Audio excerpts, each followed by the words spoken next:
তার উপর এই কোরবানির বিধানটা ওয়াজিব। রমাদানুল মুবারক মাসে যার উপর যাকাত ফরজ ছিল, তার যদি সেই পরিমাণ সম্পদ এখনো থেকে থাকে তো তার উপর কোরবানি করা ওয়াজিব।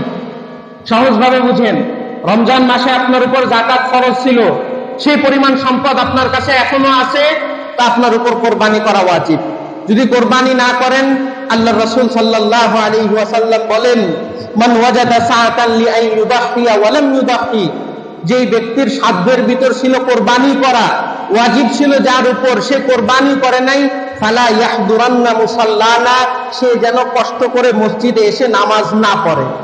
মানে যার উপর কোরবানি ওয়াজিব ছিল, সে কোরবানির বিধান পালন করে নাই, তো কষ্ট করে যেন সে নামাজ না পড়ে, নামাজ পড়েও তার কোনো ফায়দা হবে না, সওয়াব পাবে না পুরাপুরি।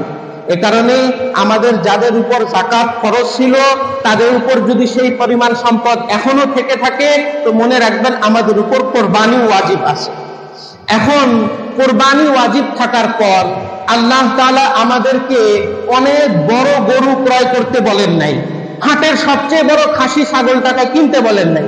কোরআনুল কারীমের ভিতর আল্লাহ বলেন, লা ইয়ানালাল্লাহু লুহুমুহা ওয়ালা দিমাউহা ওয়ালাকিন ইয়ানালুহুত তাকওয়া মিনকুম, যে আল্লাহ সেই পশুর গোশতও দেখবেন না, রক্তও দেখবেন না, কিন্তু প্রত্যেকটা মানুষের অন্তরে যে তাকওয়া আছে, অন্তরে যে একাগ্রতা আছে, ইখলাস আছে, আল্লাহ রাব্বুল আলামিন সেই ইখলাস আর সেই একাগ্রতা দেখবেন।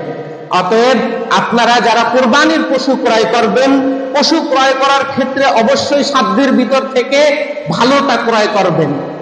ক্রয় করার ক্ষেত্রে একটা জিনিস লক্ষণীয়, যে বাজারের সবচেয়ে বড়টা ক্রয় করার দরকার নেই, সাধ্যের ভিতর যতটুকু আছে অতটুকুর ভিতর ভালোটা ক্রয় করা।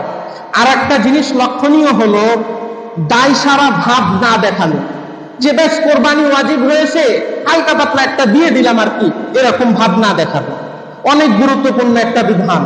নবী যেখানে নিজের সন্তানকে কোরবানি করে দিয়েছিলেন, এত গুরুত্বপূর্ণ একটা বিধান আমাদের জন্য একটু হালকা হয়ে আসছে, তো সেই বিধানটা পালনের জন্য অবশ্যই আমরা খুব সুন্দর গুরুত্ব সহকারে দায় সারা ভাব না নিয়ে পশু ক্রয় করবো না ইনশাআল্লাহ।